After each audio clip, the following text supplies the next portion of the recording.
शरीर को समझना। इस पहले अध्याय में शरीर और तंत्र ओशो की किताब न सिर्फ शरीर के रहस्य को खोलती है, बल्कि यह भी बताती है कैसे हम अपने शरीर को दबाकर नहीं, समझकर और स्वीकार करके ज्ञान तक पहुंच सकते हैं।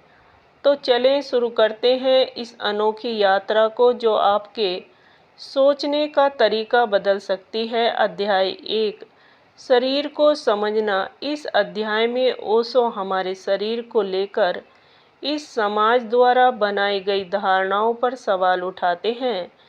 कहते हैं हजारों सालों से इंसानों को ये सिखाया गया है, शरीर पाप है, शरीर मोह है, शरीर को त्यागो तभी तुम मुक्त हो सकते हो।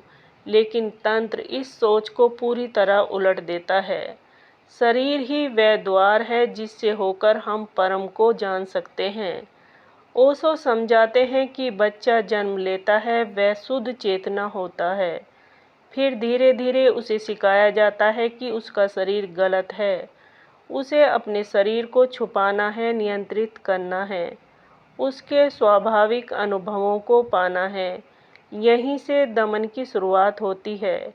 यही दमन आगे चलकर हमारे भीतर अपराध बोध पैदा कर देता है।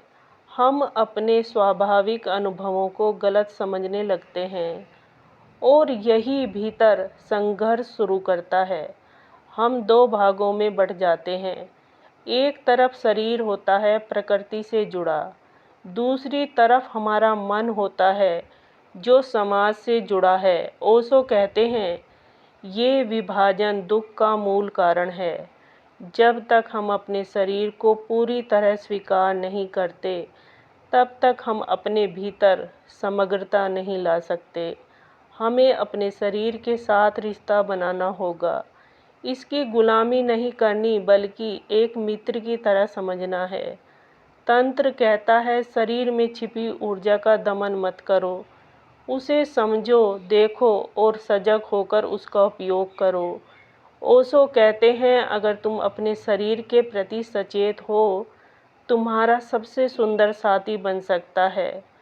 तुम्हारा ध्यान तुम्हारे शरीर से होकर उस जगह पहुंच सकता है जहां केवल तुम साक्षी हो। और ध्यान ऐसी चीज नहीं है जो शरीर से अलग होकर की जाए। जब तुम सांस लेते हो, चलते हो, तुम किसी को छूते हो, अगर तुम पूरी सजगता के साथ इन क्रियाओं में हो, वही ध्यान है। ध्यान शरीर के विरोध में नहीं है, वह शरीर की गहराई में उतरने की विधि है।